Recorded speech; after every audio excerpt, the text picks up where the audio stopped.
micro à Brigitte Thorin, voilà. Déléguée à l'accessibilité, donc dont le sujet majeur est le plan de mise en accessibilité de la voirie et de l'aménagement des espaces publics. Donc, est-ce que tu peux nous expliquer comment ce plan se coordonne avec ce qu'on a imaginé, nous, de manière plus large ?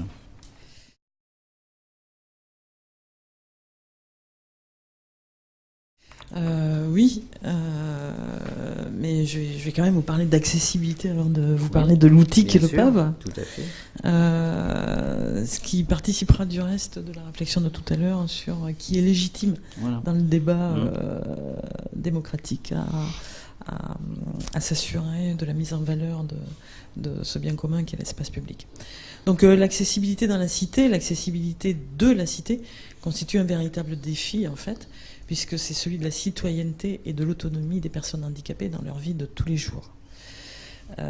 Et l'accessibilité du canon bâti au canon bâti, en passant par la voirie, les espaces publics, les transports, les systèmes de transport, c'est-à-dire l'ensemble de la chaîne du déplacement, c'est le principe fondamental posé par la loi du 11 février 2005 pour l'égalité des droits et des chances, la participation et la citoyenneté des personnes handicapées.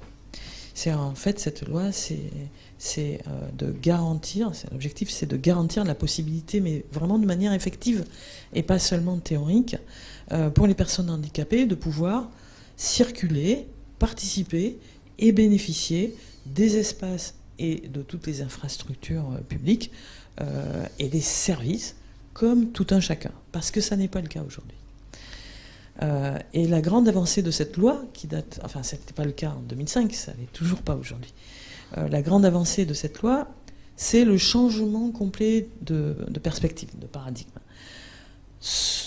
Auparavant, c'était aux personnes handicapées de contourner les obstacles et de s'adapter aux difficultés auxquelles elles étaient confrontées dans un environnement complexe. La grande innovation de la loi de 2005, c'est de renverser la logique.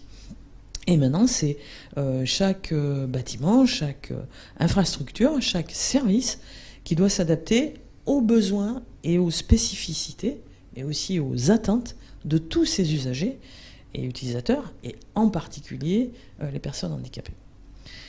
Et un autre aspect novateur de cette loi, c'est de comprendre par personne handicapée et de prendre en compte tous les types de handicap, et pas seulement le handicap moteur, puisque on s'intéresse au handicap depuis la loi de 1975, et la réglementation a pris en compte l'accessibilité au handicap moteur principalement. Mais il y en a bien d'autres, et les attentes et les besoins des autres handicaps sont tout aussi légitimes, bien sûr, mais peuvent appeler des réponses différentes. Et il va falloir arriver à mettre en musique toute la satisfaction de ces besoins ou attentes qui sont différents. Donc je pense au handicap auditif, visuel, mais aussi mental, psychique. Je pense aussi au polyhandicap. Vous imaginez pas la vie d'un handicapé,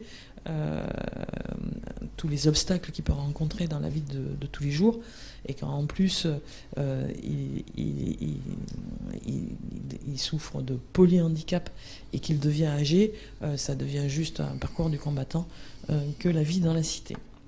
Et c'est un rêve de pouvoir bénéficier parfois des espaces publics. Voilà, donc je ne sais plus où j'en suis. Oui, donc une autre innovation de cette loi de 2005, c'est que, je l'ai dit, on inverse la logique. Ce ne sont plus aux personnes handicapées de s'adapter, mais à l'environnement de s'adapter aux personnes handicapées. Et donc du coup, il nous faut notre nouvelle mission, c'est de lever les barrières environnementales qui sont des obstacles pour les personnes handicapées, mais pas qu'elles.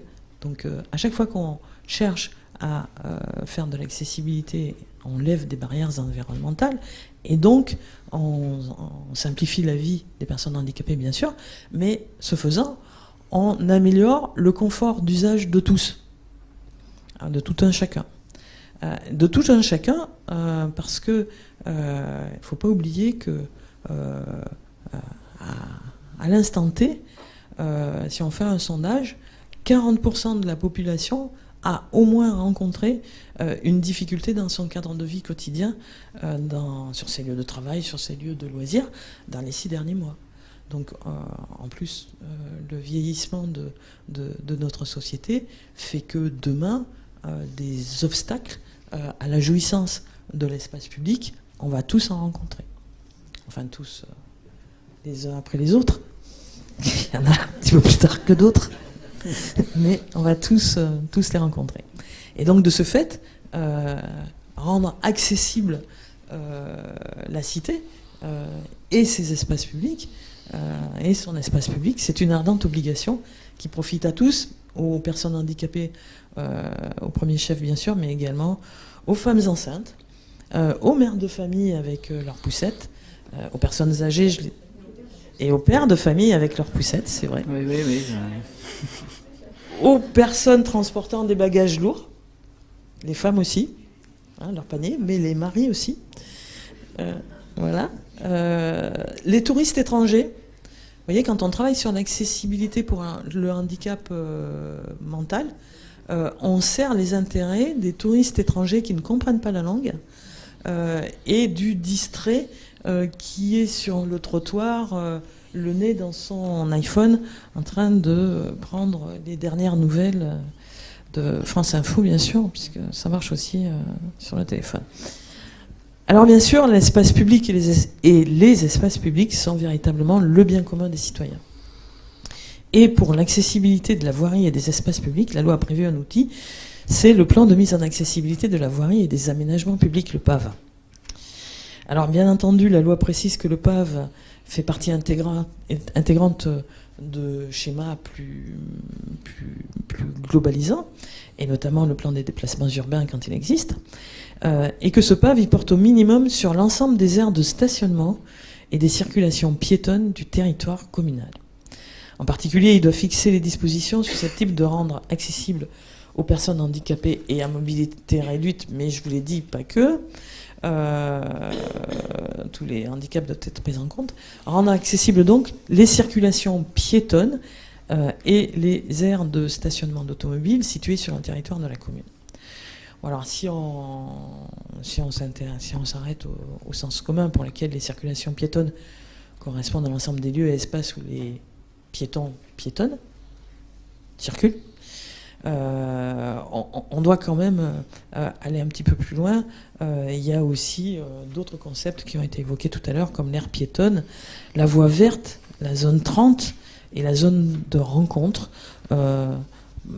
tout espace où le piéton doit ou peut circuler. Il peut circuler et même traverser des voies, et pas forcément dans des passages pour piétons. Voilà, et être prioritaire, même en dehors de passages piétons, par exemple. Et du coup, le PAV invite donc à traiter de la question essentielle du partage des espaces publics et de la voirie en particulier, de sorte à ce que chacun y trouve sa place en toute sécurité et toute autonomie. C'est effectivement un document de planification et de programmation pour mettre en place la démarche de projet de mise en accessibilité d'un territoire, pour définir les priorités d'action à réaliser, et cela en concertation avec l'ensemble des acteurs et des usagers de la voirie et des espaces publics. L'ensemble des acteurs, c'est aussi le monde associatif. Le monde associatif qui va expliquer les obstacles que peuvent représenter certains aménagements de l'espace public pour les personnes en situation de handicap. Alors, bien entendu, le PAV doit s'articuler avec d'autres plans, je l'ai dit tout à l'heure, comme le PDU, mais aussi le schéma directeur d'accessibilité des transports collectifs, parce qu'en accessibilité, on raisonne sur la chaîne du déplacement, et les transports collectifs en sont... Il n'y a pas que la bagnole, quoi. Même si c'est le salon de l'auto aujourd'hui, et que mon mari, qui a construit les voitures, il y est aujourd'hui, il y a aussi les transports collectifs qui sont un élément fort de la chaîne de déplacement. Et puis également le programme local de l'habitat, parce que la chaîne du déplacement, c'est du cas normatif au cas normatif. Donc effectivement, les stratégies en matière d'habitat sont aussi importantes pour favoriser la chaîne du déplacement. Alors, la loi a construit le PAF dans le cadre d'une mise en accessibilité programmée et raisonnée. Et du coup, le PAF est un peu à géométrie variable. Donc, j'adore la précision de la langue française. Alors, la loi dit qu'il est établi dans chaque commune de 1000 habitants et plus. Qu'il devra être élaboré dans les communes de 500 à 1000 habitants et sera limité aux sections reliant les pôles générateurs de déplacement de la commune. Et enfin, qu'il pourra être élaboré dans les communes de moins de 500 habitants et porté sur les sections reliant les pôles générateurs de déplacement de la commune. Alors notre ami Nietzsche nous avait prévenu, le diable est dans les détails, et évidemment, il y a des trous dans la raquette, et c'est dommage. Et par ailleurs, le PAF est aujourd'hui assez marqué urbain, et il ne faudrait pas que le PAF reste uniquement l'outil pour traiter les trottoirs ou la voirie. C'est vraiment trop réducteur. Et en matière de PAF, comme en matière d'accessibilité de manière générale, toute la difficulté de l'exercice, c'est la nécessaire coordination de tous les acteurs. De tous les acteurs. Donc aussi bien le gestionnaire de la voirie, il peut y en avoir plusieurs, le gestionnaire des services de transport, le gestionnaire de RP avec l'espace d'entrée sur son établissement recevant du public, etc. Donc c'est toute la difficulté de l'accessibilité, c'est de mettre en synergie tous ces mondes-là avec une priorité importante accordée au monde associatif pour porter les intérêts des personnes handicapées. Ça, c'est la première difficulté.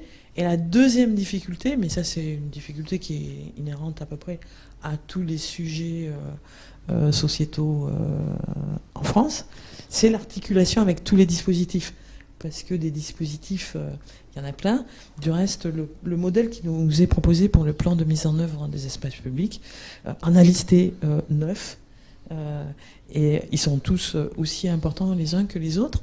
Et toute la difficulté va consister, et c'est pour ça qu'un plan de mise en valeur de l'espace public est certainement un concept intéressant, parce que ça va peut-être permettre d'avoir une vision globale des espaces publics dans la commune, et peut-être plus largement, on y viendra après, une vision plus large, plus globalisante, et puis peut-être permettant de résoudre les injonctions paradoxales qui peuvent se trouver présentes dans les 9 documents recensés par le projet. Encore une petite minute. Alors une petite minute, enfin une minute gasconne alors. Fixer un programme d'action annuel dans le cadre d'une concertation et d'un débat démocratique large, intégrant tous les acteurs et en particulier donc le monde associatif, pour mettre en valeur ce bien commun. Élaborer un... Alors ça par contre ça va être dur à dire, le PMVEP, voilà, le plan de mise en valeur de l'espace public. Il va falloir trouver un acronyme qui permette de l'appeler par son petit nom plus facilement. C'est d'évidence une excellente démarche. Parce que ça va permettre de fédérer toutes les énergies sur le territoire. J'aurais tout de même peut-être une suggestion, plutôt un vœu, c'est que ce plan de mise en valeur de l'espace public gagnerait sans doute à l'articulation avec le plus intercommunal, le PLUI. Parce que d'abord, le PLUI, c'est demain, hein, c'est 2017. C'est même aujourd'hui. Oui, c'est même aujourd'hui. Non mais excusez-moi, je n'y connais rien en urbanisme. Donc c'est aujourd'hui, ok. J'ai écrit pour demain, voilà. Donc il consacre le passage d'un urbanisme réglementaire à un urbanisme de projet. Je dis pas trop de bêtises. Ta voisine de gauche en parlera très bien tout à l'heure. Donc, voilà. Et donc du coup, j'en profite pour dire à ma voisine que l'accessibilité mériterait de constituer un volet à part entière des plans intercommunaux, parce qu'elle constitue un objectif structurant au même titre que le renforcement de la mixité sociale et tous les autres enjeux portés par le PLUI. Et que replacer les enjeux d'accessibilité à l'échelle du territoire intercommunal, c'est d'ailleurs nécessaire pour rendre concrète la chaîne du déplacement et son intermodalité qui ne s'arrête pas aux limites de la commune.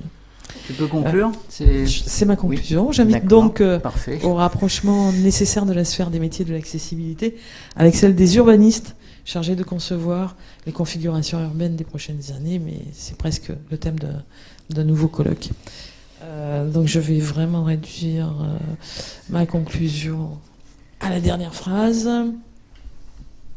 Bien évidemment, la délégation ministérielle à l'accessibilité ne peut que saluer cette belle initiative de plan de mise en valeur des espaces publics tel que le modèle nous a été présenté, parce qu'il participe vraiment à l'égalité des droits et des chances, la participation et la citoyenneté des personnes handicapées, enfin je l'espère, et je le souhaite sincèrement pour que l'accessibilité ne reste finalement ni un slogan ni une promesse, mais une réalité programmée et raisonnée que nous appelons tous de nos vœux.